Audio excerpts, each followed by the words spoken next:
Okay guys, very good morning, welcome and welcome back to my channel. अस्सलाम वालेकुम, सत श्री अकाल, नमस्ते आप सभी को। आई होप आप सब अच्छे होंगे।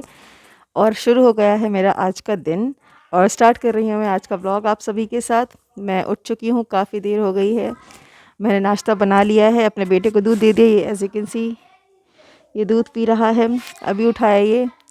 एक्चुअली सुबह 6 बजे उठ गया था और फिर ये दोबारा सोया था, तो इसलिए अब उठाया ये। और मैं अब नाश्ता कर रही हूँ और मेरी चाय भी बन चुकी है और मैंने खाना भी बनने के लिए रख दिया है। एक्चुअली दाल चावल बनाने हैं मुझे, आज बहुत ही लाइट खाना बनाना है। तो मैंने चावल को भिगो के रख दिया है और दाल को मैंने उबलने के लिए चढ़ा दिया है कुकर में। तो अब मैं आपको दिखाती हूँ अपना नाश्ता। तो गाइज़ ये रहा मेरा नाश्ता, हाफ़ फ्राई, ब्रेड और चाय। और किचन में मेरे कुकर में सीटी आ रही है। आई थिंक मुझे उसको चेक करना चाहिए जाकर। सो अब मैं आपसे मिलती हूँ नाश्ता करने के बाद में, खाना बनाने के बाद। और मैं आपको दिखाती हूँ आज मैंने खाने में दाल चावल बनाया है तो उसका आउटलुक कैसा आया है। एंड बहुत ही सिंपल सा है खाना। अगर आप रेसिपी चाहते हैं तो मुझे काइंडली मैसेज करें, कमेंट करें, सो दैट मैं आप लोगों से शेयर कर सकूँ। So stay tuned. Okay guys, तो ये रहा मेरा खाना। हो चुकी है दोपहर, दोपहर के बज रहे हैं 2:30। और ये रहा white rice, dal, salad and आलू गोभी की सब्ज़ी। अभी ये मेरा लंच मेन्यू है। सो ओके गाइस, तो आई होप आप सब लोगों ने भी खाना खा लिया होगा। तो अब मैं ये खाना खा लेती हूँ, अपना लंच कर लेती हूँ और फिर मैं आप लोगों से मिलती हूँ। ओके गाइस, तो मैंने मंगाया है मीशो से ये product. So let's unpack it. तो चलिए गाइस, हम इसको अब करते हैं अब अनपैक। देखते हैं कि मैंने जो मंगाया था ये सेम वैसा ही आया है या कुछ अलग तो नहीं आ गया है। एक हाथ से ना पैकेजिंग खोलना बड़ा ही मुश्किल काम है गाइस, बहुत ही टफ काम है। खैर, मैं इसको ऐसे ही ओपन करती हूँ।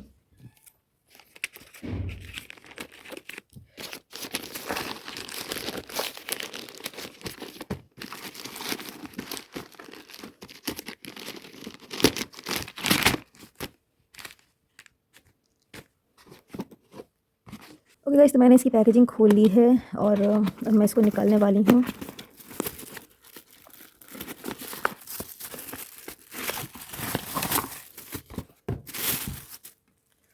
ओके गाइस, तो ये तो I think it's nice actually, अच्छी क्वालिटी में है। एज यू कैन सी ये प्लास्टिक का होगा गाइस, ये प्लास्टिक मटेरियल में है, बट इट्स रियली नाइस। अब मैं इसको लगाकर आपको दिखाती हूँ।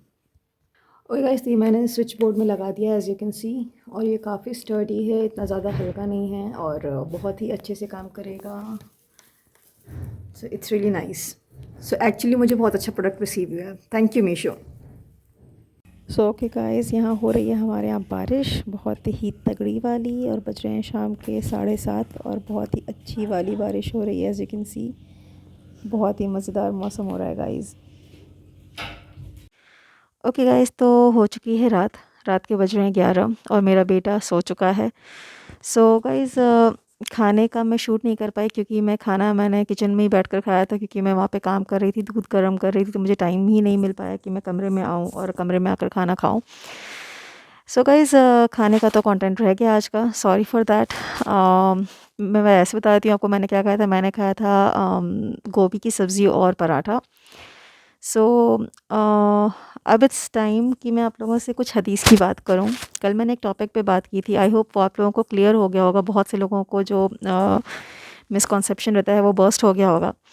तो आज मैं एक और टॉपिक लेकर के आप लोगों से बात करना चाहती हूँ, जो कि है पीरियड्स में पहनने वाले कपड़े। जी, पीरियड्स में पहने जाने वाले कपड़ों के लेकर के मैं आज आपसे बात करना चाहती हूँ। जो बहुत सी औरतों का ऐसा सोचना है कि पीरियड्स में जो कपड़े पहने जाते हैं उनको अगर आपने थोड़ी बहुत देर के लिए पहना है और आपको पीरियड्स आ गए हैं तो आपको उसको तुरंत चेंज करना है, वरना वो कपड़े नापाक हो जाते हैं। तो बहनों, ऐसी कोई बात नहीं है। अगर आपके पीरियड्स के कपड़ों में जो कपड़े आपने पहन रखे हैं, अगर उसमें कोई आपकी नापाकी नहीं लगी है या गंदगी नहीं लगी है और वो साफ़ है कपड़े, तो आप उसको पहन सकते हैं। वो कपड़े पाक होते हैं। कपड़ों में नापाकी नहीं आती तब तक जब तक कि उसमें कोई नापाकी लग ना जाए। अगर आपको ऑलरेडी पीरियड्स आ रहे हैं आपने ऊपर से कोई कपड़ा पहना है, उसमें कोई नापाकी नहीं लगी है, तो वो कपड़े पाक होते हैं। आप उसको आगे भी इस्तेमाल कर सकते हैं। उसको आपको रिमूव करने की, धोने की या बदलने की ज़रूरत नहीं पड़ती है। जैसे पीरियड्स के बाद जब नमाज़ पढ़ते हैं या वैसे, तो उसको आपको चेंज करने की ज़रूरत नहीं है अगर उसमें नापाकी ना लगी हो। तो ये भी एक बहुत बड़ा मिसकॉन्सेप्शन है औरतों का कि अगर आपको पीरियड्स में आपने कपड़े पहने तुरंत उसको धोने को निकाल देती हैं औरतें, या फिर चेंज करती हैं कि ये कपड़े नापाक हो गए। तो जब तक पीरियड्स की गंदगी ना लगे आपके कपड़ों पे, तब तक वो कपड़े नापाक नहीं होते हैं, आप उसको इस्तेमाल कर सकते हैं। क्योंकि अभी सर्दियों का मौसम है, ऑब्वियस सी बात है, बहुत से लोग, सारे ही लोग स्वेटर्स पहनते हैं, जैकेट्स पहनते हैं, इनर्स पहनते हैं। तो इन सारे कपड़ों को आपको डेली को धोना और तुरंत में धोना बहुत मुश्किल पड़ जाता है। ऊपर से तो यहाँ बारिश भी हो रही है, तो सर्दी में बारिश भी हो जाती है। प्लस इतना फॉगी रहता है कि कपड़े इतनी आसानी से नहीं सूख पाते हैं। तो इन कपड़ों को आपको चेंज करने की ज़रूरत नहीं है। जब तक इस पर नापाकी ना हो, कपड़े नापाक नहीं होते हैं। तो ये रहा मेरा आज का एक और टॉपिक जिस पर मुझे बात करने की ज़रूरत महसूस हुई, तो मैंने आप लोगों से बात की। आई होप आप लोगों को थोड़ा और क्लियर हुआ होगा माइंड इन चीज़ों को लेकर। और भी बहुत सी चीज़ें गाइस, मैं जैसे जैसे दीन की चीज़ें पढ़ रही हूँ, हदीस की चीज़ों को मैं पढ़ती हूँ, उनको समझती हूँ, मुझे ऐसा लगता है कि लोगों के अंदर कितनी गलतफ़हमियाँ कितने कॉम्प्लिकेशंस हैं यार चीज़ों को लेकर। इतनी कॉम्प्लिकेटेड नहीं होती हैं चीज़ें जितना लोगों ने कर रखा है आज के टाइम पे। तो मैं धीरे धीरे कोशिश करूँगी अपने व्लॉग्स के ज़रिए कि मैं इन ये जो मिसकॉन्सेप्शंस हैं उनको बर्स्ट कर पाऊँ, एक एक करके क्लियर आउट कर पाऊँ। आप सब प्लीज़ मुझे सपोर्ट करिए, मेरा साथ दीजिए मेरे चैनल को ग्रो करने में, ताकि मैं अपनी बातें और बहुत से लोगों तक, औरतों तक पहुंचा सकूं, ताकि उनको भी ये जो प्रॉब्लम्स हैं, ये जो मिसकॉन्सेप्शंस हैं, ये उसमें ना रहें, इन चीज़ों के आगे निकलें। सो गाइज़, अब जैसे मैंने आपको बताया रात के 11 बज रहे हैं और मेरा भी सोने का टाइम हो गया है। सो अब बस मैं ये वीडियो को ख़त्म करूँगी और फिर सोऊंगी, फिर सुबह आपसे कल फिर से मुलाकात होती है। सो गाइज़, गुड नाइट, शब ख़ैर, दुआओं में याद रखना, इंशाल्लाह फिर मुलाकात होती है। अल्लाह हाफ़िज़, टेक केयर, बाय बाय।